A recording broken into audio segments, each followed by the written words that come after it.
Welcome, welcome to Unbound Creatives. This is episode number 3, and we are sitting here with CeCe Shabazz. All If you have right. not had the pleasure of meeting CeCe, you are going to be in for an awesome treat.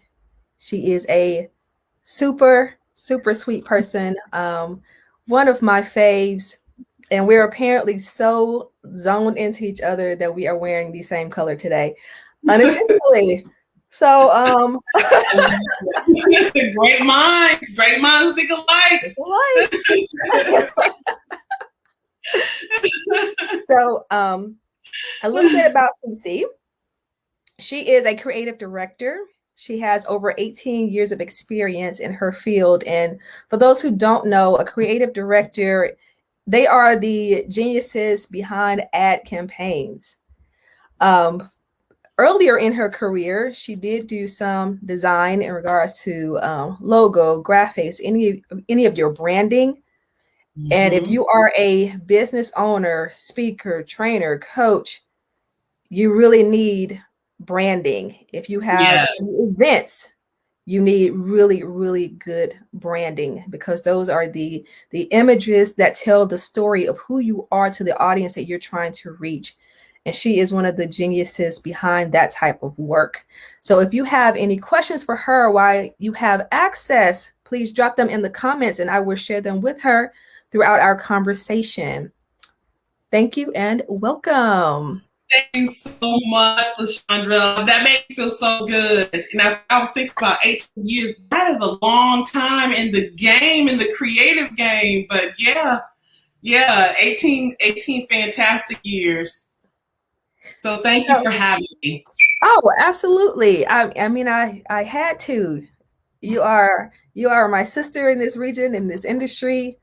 And you're also just super genuine and have so much knowledge that you're always willing to share.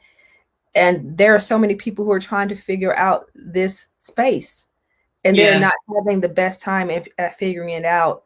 And I think that some of the issues that people run into is there are tools out there that allow you to make images and make designs. And I think that they have tricked people into thinking that it's much easier than it is. So they end up not really understanding all of the work and expertise that goes in behind it, all of the differences that can be made in just your color choice, or where you place your logo, or what a logo actually is and what it should look like, and all of the files types that go with that, and what colors actually do to the psychology of the person who is looking at it. And they don't realize that there are all these things that people who actually study it know before they ever sit down to design. And it's almost some of the apps have made it deceiving. Yeah. And so people agree doing graphics and thinking that they're actually branding when they really aren't. So would you like to take a moment to share what those differences actually are for those who may not be aware? I would love to. I think that was something. I do have I have a bachelor's degree in graphic communications, and what that is exactly what you said. I've spent 4 years of my life training my eye to see the differences, so that I can create visual communication. And that's what we're calling it, visual communication that actually reaches the target audience. And so like it goes down to specifically some of the things that you said from, we studied font styles, because every font is not the same. What's the best way, down to colors, down to shapes and all that good stuff. And then what makes us different is just that, the attention to detail. It's just that you don't have this machine making the decisions on how to reach your target audience. And so a true graphic designer, somebody who's been trained in that art form, is just exactly that's an art form. It's an art form to pick colors that's going to talk to, a person, like a young person. It's an art form to create visuals, to find out what's the right sort of image to bring in the target audience of somebody who's like maybe looking for a car, or somebody who is looking for a solution for their healthcare. And so the difference is, and that's why I think a lot of times a lot of graphic designers get discouraged, is because there are these apps out there, and there's nothing. Hey, if you don't have the money and that's all you got, all you have, okay, but go for it. But like the reason why you're paying graphic designers, what you're paying them is just that you are benefiting from years and years and years of them sharpening your eye. So a lot of times you might say, oh, it doesn't take you long to get there, but that is because I have been training my eye for 18 years. So you are benefiting from the hours that I've spent reading. You're benefiting from the hours of webinars that I've watched. You're benefiting from my 4 years at USM. So that's what you're paying for. You're paying for that expertise and somebody who's going to listen and come up with strategic design that's branded according to some of the goals that you have. And a lot of times, some of these apps can't do that for you. They're templates. A lot of times you have people using that same template across the whole world. Oh, right. I've seen some of these templates used so many times. That's not branding. No, it's not. It's unique in that. Because your branding should be something distinct for you and your organization, and it should be like you don't see 10 million Nike swooshes out there. You don't. Like, that is their brand. That's a brand. That's what, LaShonda, that was a perfect example. A nice Nike swoosh, and then like they own that. That is their mark. And they built this whole culture. And this whole visual sort of communication around that mark is just there, and nobody else has it. That's what a trained graphic designer will do for you. Very, very true. So if somebody said, if you were talking to somebody and they were like, well, I really want to get into this field, what would you tell them? What would be the path that you would suggest for them? So personally for myself, and I think it's really important because I do believe that there is merit in just a fundamental education. I just believe if you take out that time to craft your eye, sharpen your eye, like we talked about a little bit earlier, that is going to help you stand out amongst the rest. So that's number one. There's a lot of different graphic design programs out there. So like make sure that you look into those graphic design program. I also suggest that during this time, because of some of these apps that are out there, that you look into what's going on in the industry. So right now, the hot thing is just knowing coding.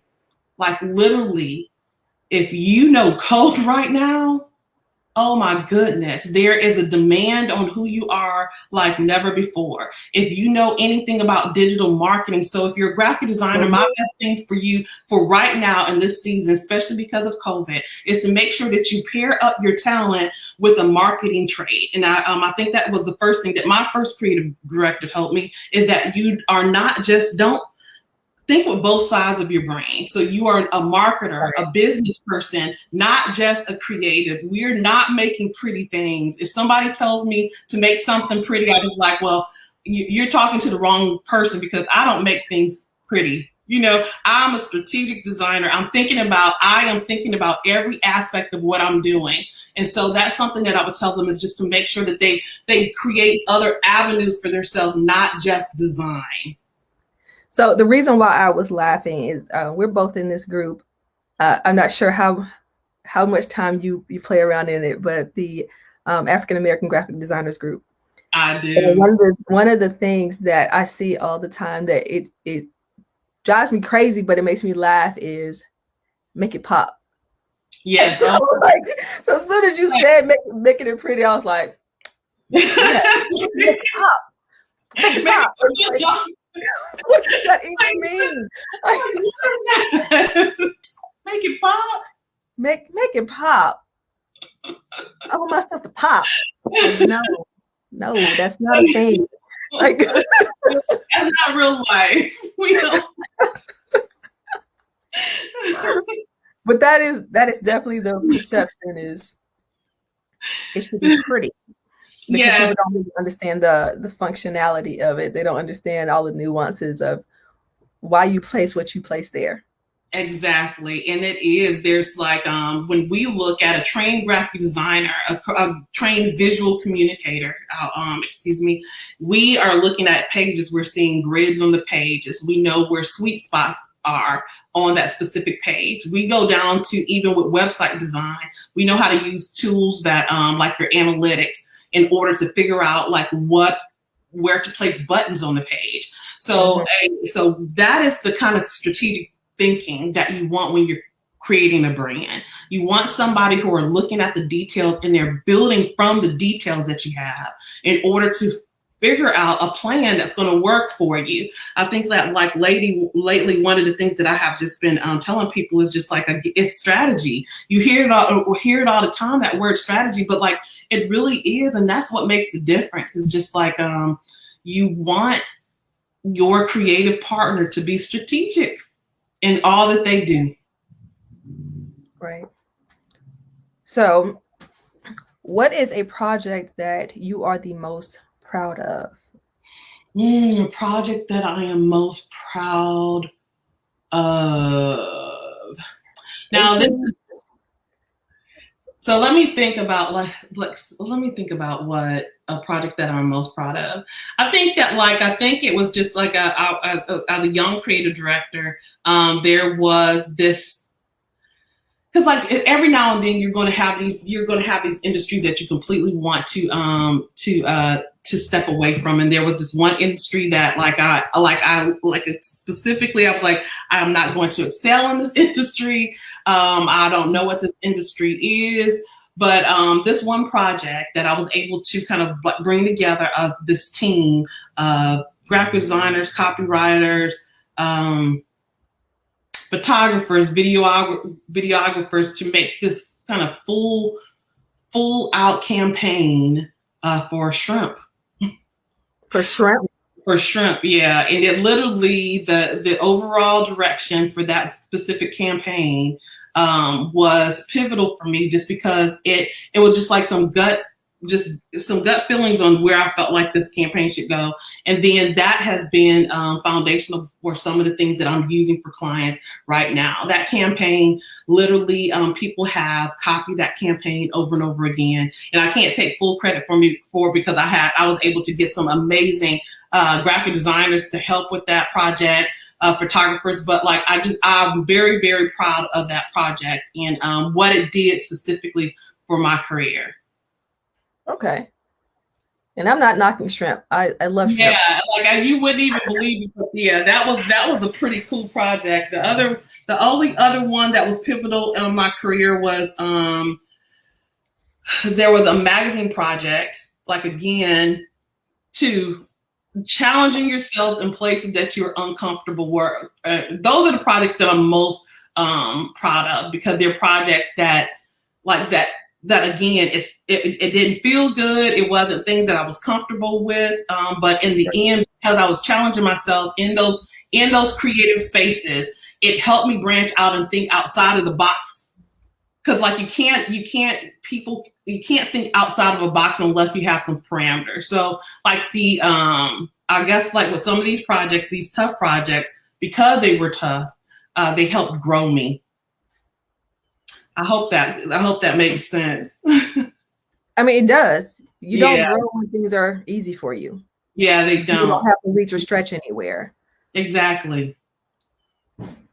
So I love that. So what is your hope? Right now you are a creative director. You moved from being a graphic designer. What will be the next level or next stage for you? So right now, and like I said, you told my age. I started when I was 5 and 18 years. But yeah, so at the very beginning, I did, like I said, foundationally, I started off as a graphic designer, and I do want to encourage all the graphic women power graphic designer creatives out there and all that good stuff. But I, like at the very beginning, I was determined, no matter what was changing in the world, if the world did not change and there were not women that looked like me, that I was going to continue to press forward and continue to reinvent myself, that I was going to change even if the times or the situations around me haven't. And so like over the years, I've been able to kind of like recreate myself because I am my best project over and over again. So I started off with graphic design. I quickly moved into art direction. Art direction is a little bit different than graphic design. Graphic design is when you are doing all the implementation. Art direction is when you start to come up with those concepts. In the middle of that road, I found that like, hey, I really like coming up with everything. I like coming up with the tone of the copy. I like coming up with what the graphics will look like, as well as where the placement is. And so that's how I got into creative direction. Now I'm at the point where and if you look on my LinkedIn page or something, I do creative strategy. So that is where I'm at right now, creative strategist. And that's just a little bit different. It's a little bit of hybrid between creative direction and graphic design and just a strategist. But what it is just like, again, you're thinking even more so on where media placement is. You know, what media do I use for this? What platforms am I using for this? Not just the creative side of it, but creativity goes into how you're using some of the marketing tools to get that particular idea out to the masses. So that is my next step, and I'm so excited about it. This version of CeCe 2.0. Well, awesome. CeCe 2.0. I'm sure it's going to be fantastic. This CeCe 1.0 is already fantastic. Thank you. You're welcome. Let me see. I'm going to pull up my my trusty question list that I sent to you. Wow, I know it. Yeah, the world is changing so much. I think while you're looking at that, it's just like, I just think as designers overall, because of the internet and because of, I cannot push this enough. Because of some of these platforms that that creatives continue to just push each other, to encourage one another to stay the course, because it is so easy to kind of fall into ruts or get discouraged because, I mean, you have these platforms out there where they're getting paid little or nothing for something that you've built a lifetime to create and to kind of perfect. And so I think my biggest thing is just like telling people that, first of all, your talent is not enough. It's a lot of people are talented. It's these micro habits that you create for yourself that's going to make the difference. And so like honing in on what are those special things? What are some of the things that you can do daily? Even if it's, me and you talked about this before, it's just like, what are some of those things that you can do daily that can push you push what you have and what you have to offer over the top? Mm-hmm. It's so important. After, having a long period of time in a particular industry, how do you keep from burning out? Like, how do you keep a new crop of ideas going and flowing through you? Oh gosh, LaShondra, burnout is real. I think that I just had this conversation, and this is a continued conversation that I'm having with some of my creative friends from all over the place. Is just like, again, it's just like, first of all, knowing how to say no. That's a real thing. A lot of times creatives, some creatives tend to be not a little passive. Some of us do. That's some of the characteristics of who we are, learning how to say no and not being pushed past, knowing how to set boundaries, even if that's in work and it's in the paid field. Like if you need proper time to get something done, it's like making sure that you understand what kind of time it takes to get this sort of project done, and that you are literally protecting your creative mind. Because burnout is real. I do believe that it's something that you need. I do believe as creatives, there needs to be some aspect of who we are that we hold for ourselves. That for me is photography.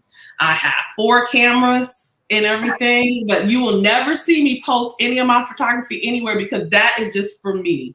Photography is something that I do for myself as a creative outlet that I have for myself that is not sold anywhere. I'm not going to, I like a lot of times the only people who see my photography are my dogs. And sometimes I'll let Gabe see it. My husband, you let Gabe see them either? if he's good, I might let him see what I've come up with. But like photography is that outlet for me. But it's not something that is a part of my job. It's something that I don't give to my clients. It's just for me. And that is me protecting a part of who I am creatively. It's so, so important. It is. And I think, so for me, I'll do random things.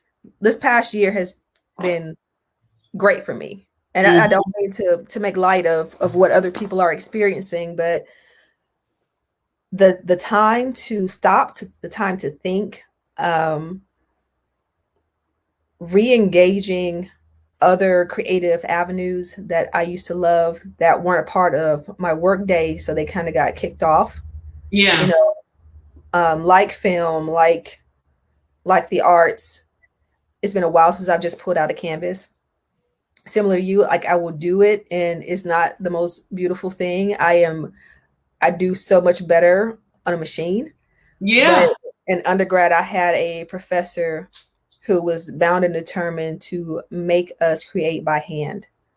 So I have an art box with charcoals and drawing pads all over the house. And it was just like, oh, I have time to think this way again. Mm-hmm. And then I started tapping into a lot of things on Sundance and just listening to people talk about the creative process when it comes to video and how things are changing with the incorporation of virtual reality, and going, wow, it's been a long time since I've tapped into this space. Like, I mean, I trained for video and then ended up in design. Yeah. So it's still... I didn't know you trained in video. That's new. Yes. I did not know that. No, that's all of my training was video. Undergrad was television production. Graduate school, I did, at the time it was called new media because it didn't have a name, but that ended up becoming digital media production. So my classes were a combination of coding, but on like the lower end and creating interactive projects. So things that you would see on kiosk using Macromedia, Yeah. which got bought out by Adobe, and doing like ActionScript and a lot of work in Flash, as well as the visual effects part was around, how do I make things that look like Harry Potter and the Matrix, and because those were so big at the time, and I was in graduate school during that time.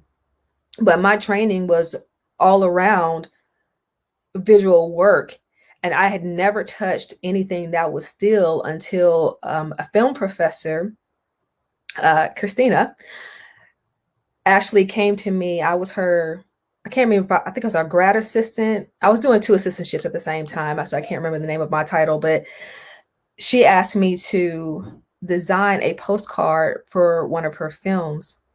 And I told her this story like 2 years ago, but I looked at her and I said, I don't do that. My projects move. Wow.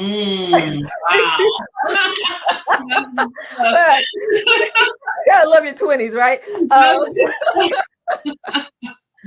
she just looked at me. It was like, just try it. So she gave me the film. I went home. I watched the film, and I was like, okay, what do I see from this? Like, what could I pull from this that would be a still image that encapsulates what I just saw? Yeah. And so I ended up doing a postcard for her, and I ended up loving it. And it was crazy because I started to look at the canvas in Photoshop like I would a canvas on paper, where everything that I thought of, or anything that I could imagine, had to live in a still moment within the confines of that space. That's amazing. And did end up doing that for like decades, that, spun out into, hey, can you design this? Can you design this? What about websites? What about, Mm-hmm. doing this magazine or these posters? And so I ended up doing that far more than what I thought I was going to do, which was visual effects. But Wow. all of that is still there. I had no idea. Yes. I had no idea. Yeah, and then and that's the cool thing about, like, I think is just taking the opportunity to just explore what you can possibly do, because who knows what's left on the inside of you. And like you just said, tapping into that part of you led to all these other avenues of creativity. And I think that's what it's all about, is just connecting the dots, making sure all those different pathways of who you are, that you explore all of them. They're all touch points. Right. I love it. Love it, love it, love it. Unbound. Unbound. So because we are not confined. We're not Yeah, confined so tell to. me what that could, like. I know that that's the name of it. I'm going to interview you a little bit now. UNbound Creatives. What, like, I'm really interested in, and I think that's when I think about my career and what you say, like, and I was going back and what I'm most proud of, it is that aspect of just thinking past who I am at that particular moment. That Mhm. word unbound is so powerful. Where did you come up with that word? What does that mean? It's kind of. I was having a conversation with Kimberly Nastasi, Mm-hmm. and she said, if there was one word to describe you, what would it be? Yeah. And this is the word I landed on. Unbound was the thing, was what I landed on, and I'm a creative. And what it essentially meant for me was that I am not confined or bound according to somebody else's perception of Mm. who I am and what I do and how that should be expressed in the world. My background is not linear at all, and my experiences in a lot of ways don't seem like they even make sense together. Just looking at my educational background with, the radio and television production, and then the visual effects, and then seminary, and all of that happening before I was 25, and people going, wait, I didn't even realize that. Yes, that is in there. And that's just a part of who I am, regardless of whether or not I am, in a congregation or out in the community or working a job or working as a consultant. That is root in who I am, but it all is. And I shouldn't say always, but as I was going through that process, that seminary process, I was trying to figure out how my background with media fit in with that. It did not make sense to me. And I think when Kimberly asked me that question, I came to the realization that I just have to live unbound.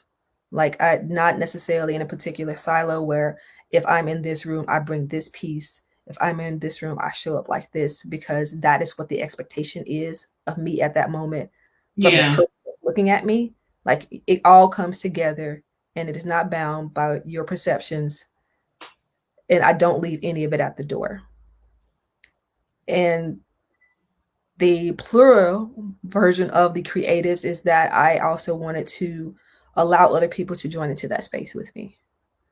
You That's know, as you said, you started off as a graphic designer, but that's not encapsulate all that you are, and you are not stuck in that moment. You have good. then grown, really coming out from the piece of actually creating to now I can actually look at it and review. And well, now I'm actually at a point of being strategic and saying, this is how all this placement and all these particular graphics actually fit into a larger scape of who your organization can actually be and how you present yourself to those that you want to come to you. But if you had been confined to that title, then those opportunities, whether it was you confining yourself or somebody else confining you, would have never been taken, because you would have never perceived yourself to be anything beyond who you were at that moment. That's exactly right. I think that that is, if there is nothing else that I feel that we should be pouring into other creatives, is that right there is exactly what you're saying. I think that attitude of just being unbound and being able to look at yourself in a matter that you can see, continue to recreate yourself, I think is just so important. My first creative director, and every time that I come in contact with another creative, I do the same thing. It's just like I make sure that I'm leaving these seeds with wherever, any kind of creative team that I'm with, is just like, if that same sort of attitude is to look at yourself past where you are right now. I think that is that right there is so powerful, Lashandra. So powerful. Thank you. And we got Daria here said hello. Hi, Daria. Daria is a publicist. Oh, hello. How are you?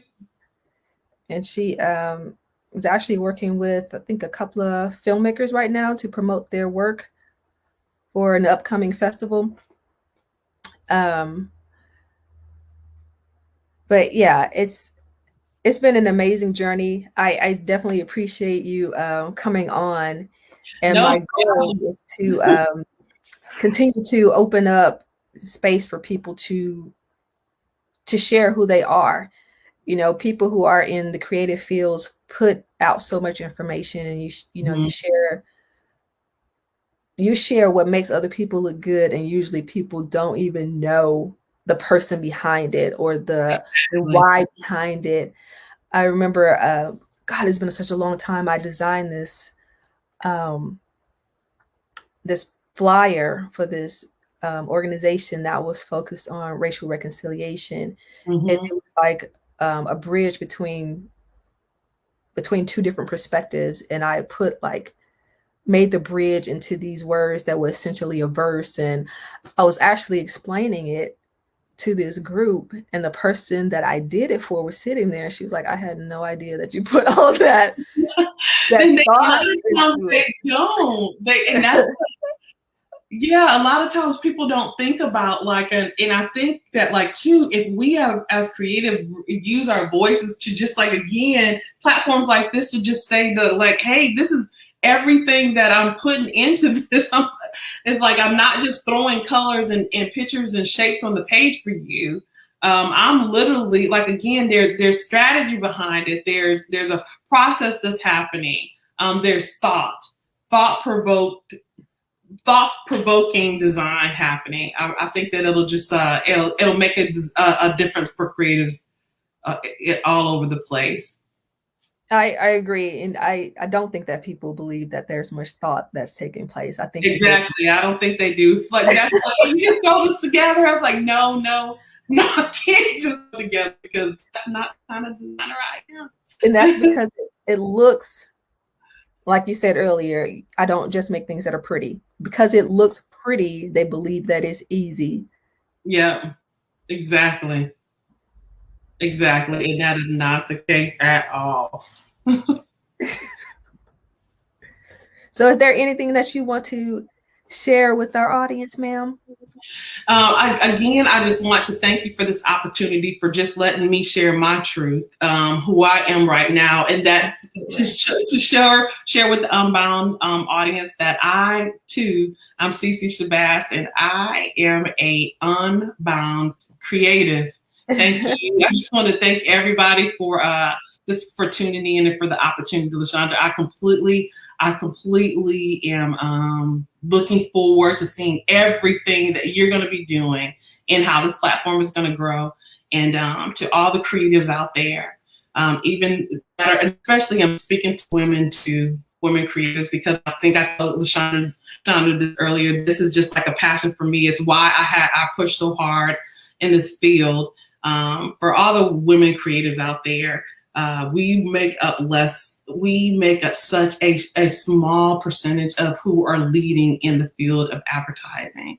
It's going to be so important for you to figure out what your truth is, what your strength is, and you be unbound in whatever you do. It does not matter. Sometimes I think like I stutter over my words. I don't know everything, but I tell you what, I believe my gut, and believing my gut and believing who I am has given me a fantastic career. 18 years in this industry, and I've been able to work consistently, successfully in my industry because of having like this unbound creative attitude. And so to all my creative sisters out there, no matter who you are, just make sure that you are doing what you need. It does not matter if you don't know everything. Put your name in the hat.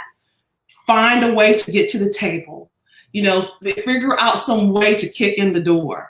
So that we can be leading the charge to some of these advertising campaigns, some of these creative measures that are out there, because it's women across the world, it's a she economy, and women are making decisions all over the place. And so we need to be the one who are speaking to each other.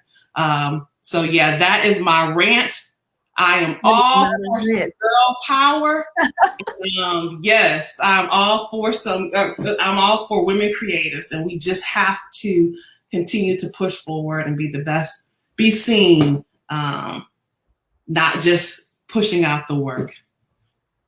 Well, that is not a rant, and I am so glad that you lifted that up, because as we are learning more and more and more, which many of us already knew this, representation matters. Representation matters, and it influences everything. It is. Women in our industry, in the advertising agency, and advertising, we are very much a minority. We are very much a minority, and we need to have a stronger voice. Be unbound.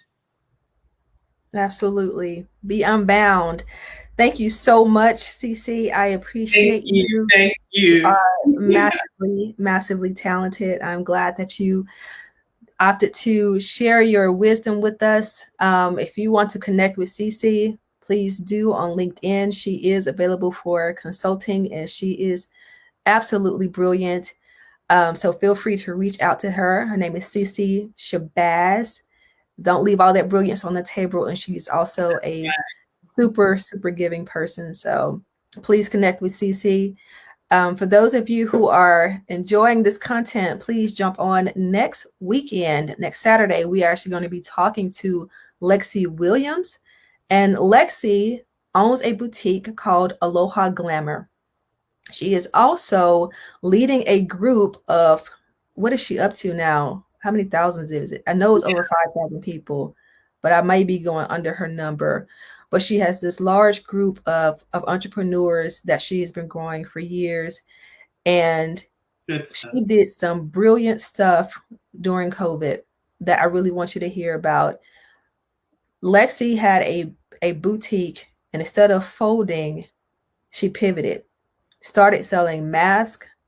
She had a vending machine where you could buy like the plastic hardcover mask, and people started picking her stuff up across the country. She has an awesome partnership with some people who design some of her stuff on the continent of Africa. So we are going to have a wonderful conversation with Lexi next Saturday, and that's going to be at 3:00. Thank you so much, guys. Have a fantastic week.